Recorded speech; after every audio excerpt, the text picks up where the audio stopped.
Hello friends, स्वागत है मेरे चैनल पर। मैं नवीन मिश्रा। अ, ये वीडियो सेकंड पार्ट है। इससे पहले जो मैंने वीडियो डाली थी उसमें मैं सी प्लस प्लस का जून का पेपर सॉल्व कर रहा था। ठीक है जी, ये जून का पेपर था। ये जून का पेपर मैं सॉल्व कर रहा था। ठीक है ना। इसका मैंने पार्ट वन में फर्स्ट क्वेश्चन कंप्लीट कर दिया था और सेकंड का मैंने ये पार्ट लिख दिया था। बाकी इसके अलावा के कुछ क्वेश्चंस रहते थे तो वो इस वीडियो में हम कवर करेंगे। तो ये क्वेश्चन पेपर इस वीडियो में ख़त्म हो जाएगा। पहली वीडियो का लिंक मैं इसी वीडियो में आपको सेंड कर दूंगा। ठीक है, तो चलिए शुरू करते हैं हमारे चैनल की इस वीडियो को। शुरू करने से पहले अगेन एक रिक्वेस्ट है, हमारे वीडियोस को सब्सक्राइब और शेयर कीजिए, हमारे चैनल को लाइक कीजिए, हमारी वीडियोस को आगे अपने फ्रेंड्स के साथ शेयर कीजिए। इससे हमें काफ़ी हेल्प मिलेगी। और अब शुरू करते हैं हम अपना वीडियो आज का। तो सेकंड का बी पार्ट क्वेश्चन करना था। ये टेम्पलेट का क्वेश्चन है, what is a class template and create a template for stack. तो ये क्वेश्चन है क्लास टेम्पलेट और इसका स्टैक बनाना था। तो यार टेम्पलेट क्या होता है, पहले टेम्पलेट समझा देता हूँ आपको, फिर आपको ये कोड समझा दूंगा मैं। टेम्पलेट क्या होता है कि मान लो आप एक प्रोग्राम बना रहे हो, आपने एक फंक्शन बनाया ऐड नाम का। उस ऐड फंक्शन में आपने दो पैरामीटर्स लिए इंटीजर नाम के। ठीक है ना। और यहाँ पे आपने कोड कर दिया है इनको ऐड करने का। इंट ए बी है यहाँ पे और आप यहाँ पे आप लिख रहे हो ए प्लस बी। अगर मैं इस ऐड फंक्शन को कॉल करूँगा 2 और 4 के लिए, क्योंकि ये बाइनरी वैल्यूज़ हैं तो ये डेफिनेटली चलेगा। लेकिन अगर मैं इसको कॉल करूँगा फ्लोट वैल्यूज़ के लिए लाइक 2.5 6.5, तो ये नहीं चलेगा। तो इसके लिए आपको एक और मेथड बनाना पड़ेगा लाइक ऐड। उस तब आप यूज़ करोगे float A and float B, है ना। फिर ए प्लस बी लिखोगे। अगली बार अगर मैं इसमें करेक्टर डाल दूँ तो करेक्टर ऐड नहीं हो पाएंगे, तो उसके लिए आपको दोबारा कोड लिखना पड़ेगा। The problem you see is कि I have to use the same code, but क्योंकि अलग अलग डाटा टाइप आ रही है तो अलग अलग डाटा टाइप के लिए मेरे को फंक्शन के जो आर्ग्यूमेंट्स है वो अलग अलग होने चाहिए। तो कहा गया या सोचा गया कि ऐसा नहीं हो सकता कि एक ही फंक्शन बने, उसमें हम एक ऐसी डाटा टाइप डाल दें जो हर एक के लिए चले, वो इंटीजर के लिए भी चले, वो फ्लोट के लिए भी चले, वो करेक्टर के लिए भी चले। तो ऐसी सिचुएशन में हमने जेनरिक क्लासेस के बारे में, जेनरिक प्रोग्रामिंग के बारे में कंसेप्ट निकाला। जेनरिक प्रोग्रामिंग मतलब कि एक ऐसी डाटा टाइप जो हर एक डाटा टाइप को एक्सेप्ट कर ले, हर एक डाटा टाइप के लिए चल पड़े। इसी को हम टेम्पलेट्स बोलते हैं। टेम्पलेट अभी मैंने जो एग्जांपल दिया है वो फंक्शन के थ्रू दिया है, लेकिन क्लास के थ्रू भी यही हो सकता है कि एक क्लास जो हर एक डाटा टाइप के लिए चल सके। तो क्वेश्चन में आपको क्लास टेम्पलेट का डेफिनेशन पूछा था, तो यही जेनरिक क्लासेस एंड फंक्शंस हैं। Generic classes and generic functions होते हैं जो वो किसी भी डाटा टाइप के लिए चलेंगे, integer character float double. Generic classes होती हैं सबके लिए चलती हैं। ठीक है ना। तो टेम्पलेट का ये डेफिनेशन मैंने लिखा है, इसको पढ़ लेना। और ये सिंटेक्स बता दिया है। जब भी आपने टेम्पलेट बनाना है, जैसे आप ये क्लास बनाते हो नॉर्मली, तो आप जो क्लास बना रहे हो क्लास के ऊपर एक आप लाइन लिखोगे, ये वाली टेम्पलेट कीवर्ड होगा, लेस देन ग्रेटर देन में आप क्लास टी लिखोगे। तो ये एक सिंटेक्स ही है, इस तरीके से आप टेम्पलेट बना सकते हो। तो ये आपका क्लास टेम्पलेट का डेफिनेशन हो गया। फिर उन्होंने हमें स्टैक का प्रोग्राम दिया था। तो पहले एक स्टैक समझ लीजिए क्या होता है। स्टैक होता है जैसे कि एक ये कंटेनर है, इस कंटेनर में आप जैसे चीज़ें डाल रहे हैं। ठीक है ना। तो आप इसमें जैसे चीज़ें डाल रहे हैं, ठीक है ना। तो जैसे आपने ए इंसर्ट किया तो ए यहाँ पे एकदम नीचे जाके लग गया, फिर बी इंसर्ट किया, फिर बी यहाँ पे लग गया, फिर सी इंसर्ट किया, फिर सी यहाँ पे लग गया। फिर जब आप इसको बाहर निकालोगे तो ये रिवर्स ऑर्डर में निकलेंगे, पहले सी बाहर निकलेगा, फिर बी बाहर निकलेगा, फिर ए बाहर निकलेगा। ऐसे एलिमेंट्स डालने के प्रोसेस को हम बोलते हैं पुश, और एलिमेंट बाहर निकालने के प्रोसेस को बोलते हैं पॉप। तो ये जो स्टैक है आपका, स्टैक में दो मेन ऑपरेशंस होते हैं, पुश एंड पॉप। पुश का मतलब होता है एलिमेंट इंसर्ट करना, और पॉप का मतलब होता है एलिमेंट डिलीट करना। स्टैक में कितने एलिमेंट्स भर चुके हैं, कितने एलिमेंट्स नहीं, इसको जानने के लिए एक टॉप वेरिएबल यूज किया जाता होता है। ठीक है ना। तो शुरू में टॉप होगा आपका -1। जब आप ए इंसर्ट कर दोगे तो ये होके +1 होके 0 हो जाएगा।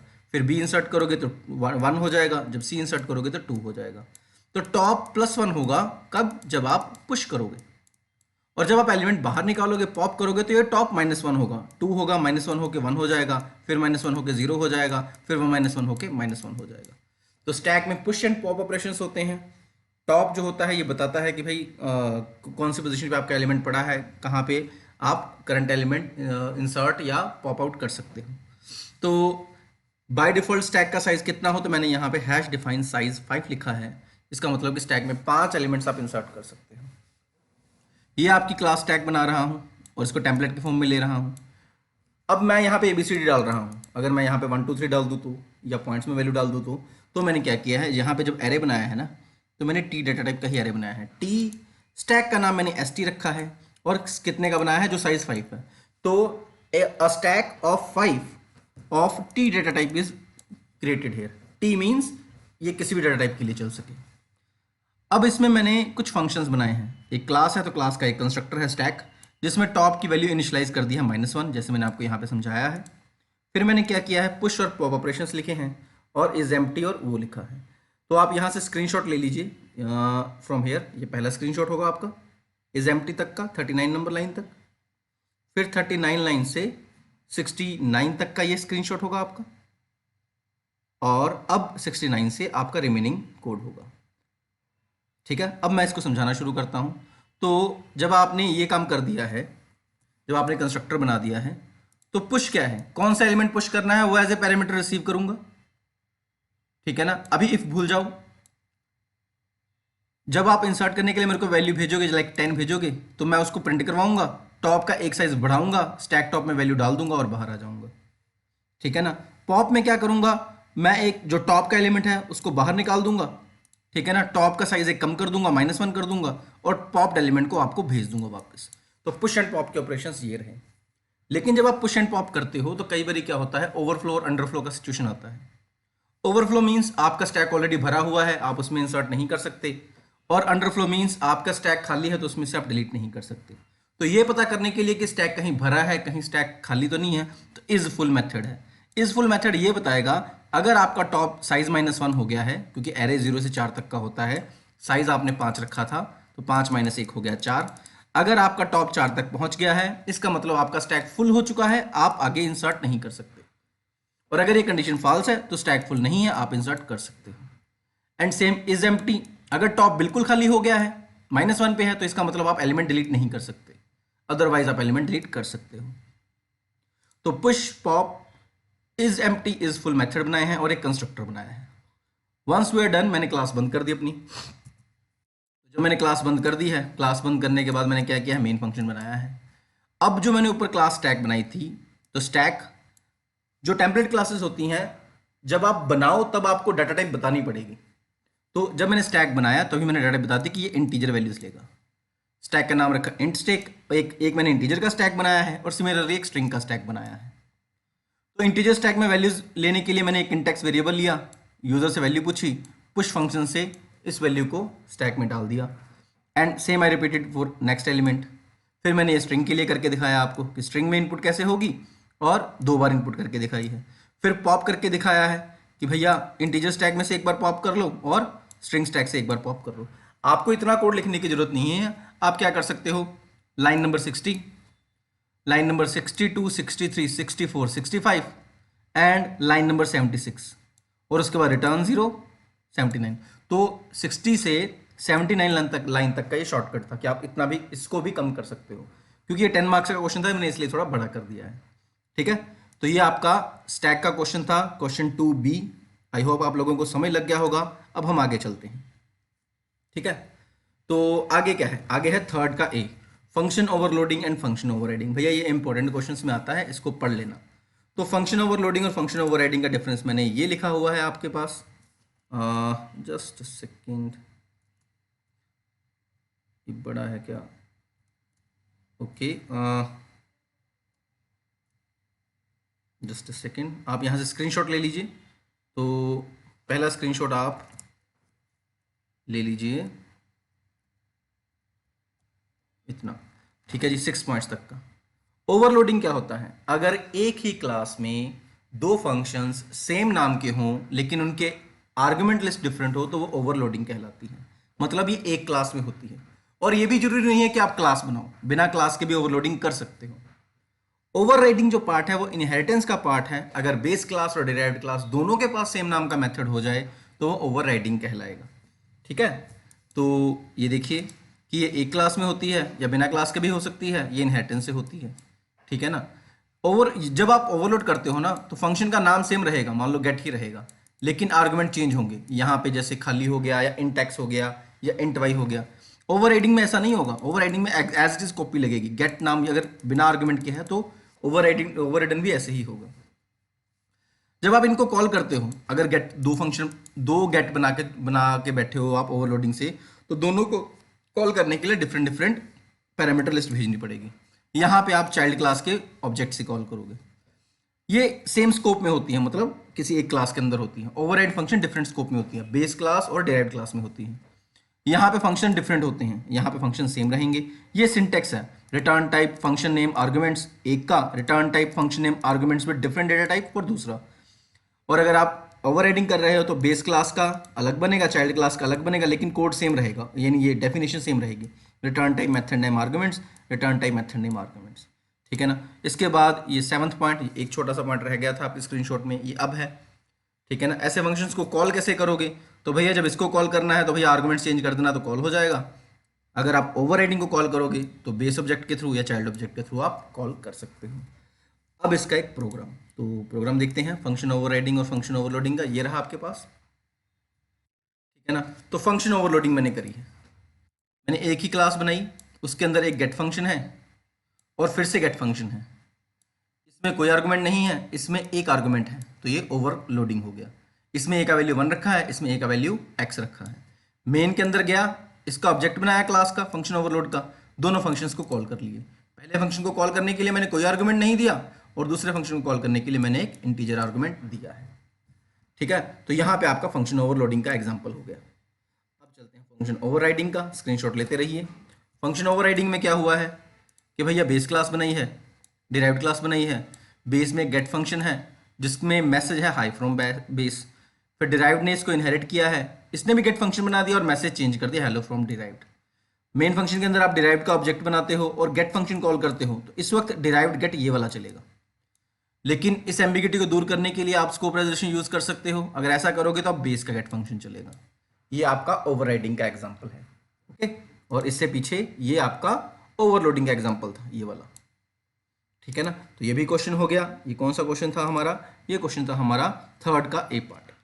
अब आ गया थर्ड का बी पार्ट, इनहेरिटेंस। सबसे आसान क्वेश्चन, बहुत आसान है, बिना देखे चाहे लिखना शुरू कर दो इसको, ठीक है ना। यानी पेपर में इनहेरिटेंस का क्वेश्चन एक आता ही आता है। थ्योरी आ गई, किस्मत अच्छी है, नहीं तो प्रोग्राम तो आता ही आता है। तो भैया इनहेरिटेंस के लिए मेरे पास ये पड़ा हुआ है, ये मेरी नोट्स में भी है, वीडियो में भी है, मैंने समझाया हुआ है। तो भैया आप यहाँ से समझ लो, ठीक है ना। तो ये देखिए, ये इनहेरिटेंस का डेफिनेशन आ गया आपका विद सिंटैक्स। ये रीयूजेबिलिटी होती है, एक क्लास के फीचर दूसरी क्लास यूज़ कर लेगी। ये रूल होते हैं कि कॉलन कीवर्ड से इनहेरिट करोगे, पब्लिक या प्रोटेक्टेड या प्राइवेट लगा के इनहेरिट करोगे। चाइल्ड क्लास सारे बेस क्लास की चीज़ें चला सकती है। ऑब्जेक्ट चाइल्ड क्लास का ही बनाओगे, बेस क्लास का ऑब्जेक्ट नहीं बनाओगे। और फिर ये टाइप्स आ गई, single level, multi level, hierarchical, hybrid, multiple. ये सिंगल लेवल हो गया, एक पेरेंट एक चाइल्ड। ये मल्टी लेवल हो गया, ग्रैंड पेरेंट से पेरेंट, पेरेंट से चाइल्ड। स्क्रीनशॉट लेते रहिए, उसको लिखते रहिए। हायरार्किकल, अगर एक पेरेंट के दो डिफरेंट चाइल्ड हो जाएं, दोनों चाइल्ड में प्रॉपर्टी बढ़ जाएगी, तो ये हायरार्किकल हो गया। मल्टीपल, दो पेरेंट्स का एक ही चाइल्ड है, तो ये मल्टीपल इनहेरिटेंस है। You can get a screenshot here. और ये है हाइब्रिड। हाइब्रिड होता है combination of any two type of inheritance, किसी भी दो टाइप का कॉम्बिनेशन हो जाए। तो अगर आप इतना एरिया देखोगे ये वाला, तो ये सिंगल लेवल इंप्लीमेंट कर रहा है। और अगर आप ये वाला इंप्लीमेंट करोगे तो ये मल्टीपल है, तो ये सिंगल प्लस मल्टीपल का कॉम्बिनेशन है, इसलिए ये हाइब्रिड इनहेरिटेंस कहलाएगा, ठीक है ना। अपना समय बचाने के लिए, क्योंकि अगर मैं लिख लिख के आपको समझाता, साथ साथ प्रोग्राम करता, तो वीडियो बहुत बड़ी चली जाती, इसलिए मैंने बस लिख के ऑलरेडी रखे हुए हैं और उनको समझाता जा रहा हूँ, ठीक है। अब चलिए आगे चलते हैं। अगला क्या है, तो थर्ड भी हो गया है हमारा, आगे चलते हैं। ओके, फोर्थ, सिर्फ प्रोग्राम लिखने को बोला है कि भैया एक फाइल है, उस फाइल में जो भी कंटेंट पड़े हैं उसके नीचे एक और लाइन ऐड कर दो, फाइल प्रोग्राम इन C++, ये वाली, ठीक है ना। और आप जब प्रोग्राम लिखो तो इसका कमेंट भी बनाते जाइए। तो ठीक है, इसमें तो कोई थ्योरी लिखनी ही नहीं थी।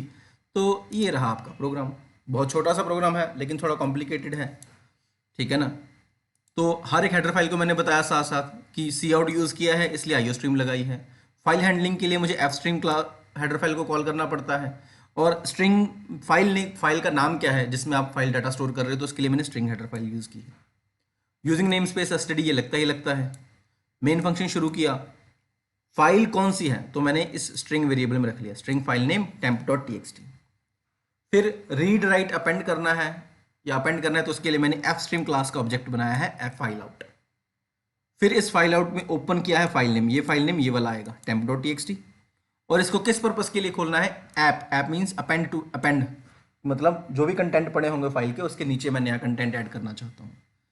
फिर मैंने क्या किया, फाइल आउट के इसी ऑब्जेक्ट से जो उसने मैसेज दिखा था फाइल प्रोग्राम इन C++, इसमें सेव कर दिया, एंडल करके नई लाइन में मूव कर गया। उसके बाद हमने अपनी फाइल को क्लोज कर दिया और रिटर्न 0 से फंक्शन भी बंद कर दिया। तो दैट्स इट, ये 10 मार्क्स का क्वेश्चन है, ठीक है ना। तो ये भी आपका प्रोग्राम हो गया। आगे चलते हैं फटाफट। अगला है multiply two complex numbers. Complex numbers यार थोड़े डिफरेंट हो जाते हैं, अयोटा टाइप होता है। इसमें भी कुछ खास नहीं बोला है उसने करने को, भैया प्रोग्राम लिखो बात खत्म। तो प्रोग्राम लिखना है तो ये रहा हमारा प्रोग्राम, ठीक है जी। तो प्रोग्राम बनाते हुए उसने एक इंस्ट्रक्शन दे दिया आपको कि भैया आप क्लास के थ्रू बनाना, you need to create a complex class, और इसमें एक कंस्ट्रक्टर जरूर रखना। तो ठीक है, ये भी कर लेते हैं हम। तो मैंने क्या किया, ऊपर वाली एक्सप्लेनेशन नहीं दी है क्योंकि अब हेडर फाइल के आप बार बार एक्सप्लेनेशन नहीं दोगे। क्लास शुरू की कम्प्लेक्स, पहले एक वैल्यू लेने के लिए x1 y1, दूसरी वैल्यू लेने के लिए x2 y2, और इनका मल्टीप्लाई स्टोर करने के लिए x3 y3। मैंने 3 वेरिएबल लिए हैं। फिर मैंने कंस्ट्रक्टर बनाया है, कम्प्लेक्स क्लास का कंस्ट्रक्टर पब्लिक के अंदर। इसके अंदर 4 पैरामीटर्स लिए हैं, पहले वैल्यू के लिए और दूसरी वैल्यू के लिए, क्योंकि 2 कम्प्लेक्स नंबर को ऐड करना, मल्टीप्लाई करना था। तो ये पहले कम्प्लेक्स नंबर को रिप्रेजेंट करेगा, ये दूसरे कम्प्लेक्स नंबर को रिप्रेजेंट करेगा। इन वैल्यूज को इनिशियलाइज कर लिया यूजिंग दिस ऑपरेटर, और एक बैकअप के तौर पे गेट डेटा फंक्शन भी रख लिया है कि अगर वैल्यू वो ऑब्जेक्ट में डालना चाहता है तो इसके थ्रू चला जाए, अगर वो यूजर इनपुट डालना चाहता है तो इस फंक्शन के थ्रू यूजर इनपुट भी डाल दे। फिर ये मल्टीप्लाई का कोड है, भैया ये फॉर्मूला ही होता है, एग्जैक्ट मुझे भी नहीं पता, मैंने भी नेट से देखा है कि एक फॉर्मूला होता है, इस फॉर्मूले से ही हम कम्प्लेक्स नंबर को मल्टीप्लाई करते हैं। तो बेसिकली ये होता है कि x1 और x2 मल्टीप्लाई होंगे और y1 और y2 मल्टीप्लाई होंगे और ये माइनस हो जाएंगे, और x1 y2 मल्टीप्लाई होंगे और y1 x2 मल्टीप्लाई होंगे और ये प्लस हो जाएंगे, तो आपका x3 y3 प्रोड्यूस होगा। तो ये हमने यहाँ पे लिख दिया है। लिखने के बाद हमने क्या किया है नीचे, ठीक है ना, नीचे मैंने क्या किया है, इनका एक ऑब्जेक्ट बनाया है, एक ऑब्जेक्ट बनाया है और सब्जेक्ट में 4 वैल्यूज दी हैं 1 2 3 4। तो ये कंस्ट्रक्टर में जाएंगी और इन वैल्यूज को मल्टीप्लाई कर दिया है। फिर सिंपल ऑब्जेक्ट बना के उसके through gate data method call किया है क्योंकि यूजर इनपुट वैल्यू चली जाए, और फिर मल्टीप्लाई फंक्शन के थ्रू उन वैल्यूज को मल्टीप्लाई करवा लिया है। तो ये आपका 10 नंबर का दूसरा प्रोग्राम है। अगर बच्चों की प्रोग्रामिंग बहुत अच्छी होगी तो डेफिनेटली आप ज़्यादा अचीव कर पाओगे, मार्क्स अच्छे मार्क्स अचीव कर पाओगे अगर आपकी प्रोग्रामिंग अच्छी है, क्योंकि थ्योरी में आपको पूरे नंबर नहीं मिलते हैं। अगर आप थ्योरी लिखोगे तो थ्योरी में आपके पूरे नंबर नहीं मिलेंगे। 10 नंबर की थ्योरी का क्वेश्चन है, हद से हद आपको 7 या 8 नंबर देगा, और अगर आपका प्रोग्राम है, प्रोग्राम में 10 में से 10 मिल सकते हैं, ठीक है। चलिए अब आगे चलते हैं। अगला है फिफ्थ में यार छोटे छोटे काफ़ी क्वेश्चन थे, बाइनरी फाइल क्या है, टेक्स्ट फाइल क्या है, गेट क्या है, गेट लाइन क्या है। तो चलिए ये भी बता ही देते हैं फटाफट, मैंने छोटे छोटे स्क्रीनशॉट्स ले लिए थे। तो ये रहा आपका बाइनरी फाइल और टेक्स्ट फाइल का डिफरेंस। आपने प्रोग्राम लिखा, इस प्रोग्राम को रन किया, रन करने के बाद प्रोग्राम की आउटपुट आई, ठीक है, आउटपुट आई, आउटपुट में आपने कोई भी वैल्यूज डाली थी। जब प्रोग्राम बंद हो गया तो आपकी ये आउटपुट डिलीट हो जाती है। अगर आप अपनी आउटपुट को फ्यूचर में सेव करना चाहते हो तो आप क्या करोगे, आप एक फाइल बनाओगे, ठीक है ना। जब फाइल बनाओगे तो आपके प्रोग्राम की आउटपुट इस फाइल में स्टोर की जा सकती है। फाइल में इंफॉर्मेशन टेक्स्ट की फॉर्म में करना है तो टेक्स्ट फाइल बनाओगे, और अगर आप 1010 की फॉर्म में डाटा स्टोर करना चाहते हो तो आप बाइनरी फाइल बनाओगे, ठीक है ना। अब टेक्स्ट फाइल को यार पढ़ना थोड़ा मुश्किल होगा इसमें, इसलिए इसको ट्रांसफर करना भी थोड़ा मुश्किल होगा, बाइनरी फाइल को, सॉरी, क्योंकि बाइनरी फाइल में 1010 फॉर्म में डेटा है, 1010 को समझना मुश्किल होगा, इसलिए इसका ट्रांसफर भी मुश्किल है। इसका ट्रांसफर आसान है। ये एस्काई फॉर्मेट में डाटा रखता है, यानी एक ही एस्काई वैल्यू स्टोर करेगा। ये 01 की फॉर्म में डाटा रखता है। क्योंकि एस्काई फॉर्मेट है तो एस्काई फॉर्मेट में बिट्स ज़्यादा यूज़ हो जाते हैं, इसलिए ज़्यादा मेमोरी लेता है, ये कम मेमोरी लेता है। अगर आप एक फाइल खोलते हो और उस फाइल में आप स्ट्रेट अवे काम करना शुरू करते हो तो यह स्काई फॉर्म में या टेक्स्ट फॉर्म में ही डाटा लेगा। अगर आप बाइनरी में काम करना चाहते हो तो आपको एक मोड स्पेसिफाई करना पड़ेगा साथ में, iOS बाइनरी, तभी बाइनरी फाइल बनेगी। अब टेक्स्ट फाइल में आपको एरर आसानी से मिल जाएगी, क्या गड़बड़ हो रही है क्या नहीं, लेकिन यहाँ पे आपको आसानी से एरर नहीं मिलेगी क्योंकि बाइनरी फॉर्मेट है, उसको समझने में टाइम लग जाएगा आपको। हर एक फाइल के एंड में जब आप फाइल में कंटेंट बंद कर देते हो तो कैरेक्टर फाइल में यहाँ पे end of file by default डाल देता है, लेकिन बाइनरी फाइल में एंड ऑफ फाइल नहीं पड़ता होता। तो ये आपका डिफरेंस है टेक्स्ट और बाइनरी फाइल का, जो आपका था ये फिफ्थ का 1 पार्ट। फिर आ गया फिफ्थ का 2 पार्ट, गेट और गेट लाइन का डिफरेंस। ये मैंने ज़्यादा बड़ा नहीं लिखा है, वैसे भी ज़्यादा बड़ा वो मांग भी नहीं रहे थे, तो कहाँ पे है ये, ये रहा। तो गेट क्या है? गेट है अगर आपने एक एक कैरेक्टर लेना है। फॉर एग्जाम्पल एक नाम है जॉन, आप पहले जे रीड करोगे, फिर ओ रीड करोगे, फिर एच रीड करोगे, फिर एन रीड करोगे, ये करेगा get function. Get line, John Smith कुछ भी लिख रहे हो, ये पूरी लाइन एक बार में रीड करनी है, तो आप क्या यूज करोगे? Get line. तो मैंने एग्जाम्पल भी दे दिया है इसके लिए, ठीक है ना। एग्जाम्पल क्या है? दो स्ट्रिंग लिए हैं of 30 size, get line use करके दिखाया है कि S1 में 30 कैरेक्टर्स की वैल्यू सेव कर लो, और यहाँ पे S2 30 लिया है, ये गेट फंक्शन के लिए लिया है, और इन तीनों को डिस्प्ले भी करवाया है। तो सीन के थ्रू गेट लाइन और गेट डेटा को, गेट को मैंने यहाँ पे कॉल करके दिखाया है। इन शॉर्ट गेट एक कैरेक्टर उठाता है और गेट लाइन पूरे एक लाइन को उठाता है, ठीक है। तो ये आपका फिफ्थ का वन पार्ट हो गया है। आगे चलते हैं, ए पार्ट। फिफ्थ का बी पार्ट, स्ट्रीम्स क्या है? तो यार ये मेरे नोट्स में है, ये रही आपकी स्ट्रीम्स। तीन तरीके की स्ट्रीम होती हैं, if stream, of stream, F stream. अगर आप डेटा सिर्फ रीड करना चाहते हो फाइल से तो इफ स्ट्रीम लगाओगे, अगर आप डेटा राइट करना चाहते हो फाइल में तो ऑफ स्ट्रीम लगाओगे, अगर आप रीड और राइट दोनों करना चाहते हो तो एफ स्ट्रीम लगाओगे। हर एक स्ट्रीम के अलग अलग फंक्शंस हैं। इफ स्ट्रीम में get, get line, read, seek G, tell G functions लगेंगे। ऑफ स्ट्रीम में put, put line, write, seek P, tell P functions लगेंगे। ऐसे ही एफ स्ट्रीम के अलग फंक्शंस होते हैं। तो ये चीज़ मोर देन इनफ है, यहाँ पे आप स्क्रीनशॉट ले लो, यही एक्सप्लेनेशन आपकी काफ़ी हो जाएगी, क्योंकि क्वेश्चन बड़ा नहीं था। ओके, फिर आता है यार कीवर्ड और आइडेंटिफायर में डिफरेंस क्या है। अब यार ये तो शुरू में ही आपको पता होना चाहिए, अगर नहीं पता है तो बता रहा हूँ, देखो, ठीक है ना। कीवर्ड होता है आपका reserve word, reserve word with predefined meaning. These are the, just a second, these are the reserve words with predefined meaning to the compiler.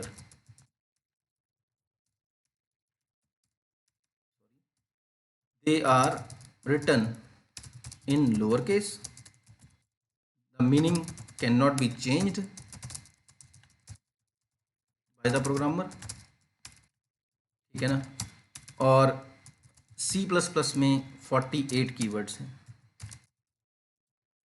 Example के तौर पर int char, int char, class, if, else, for, private, public, protected.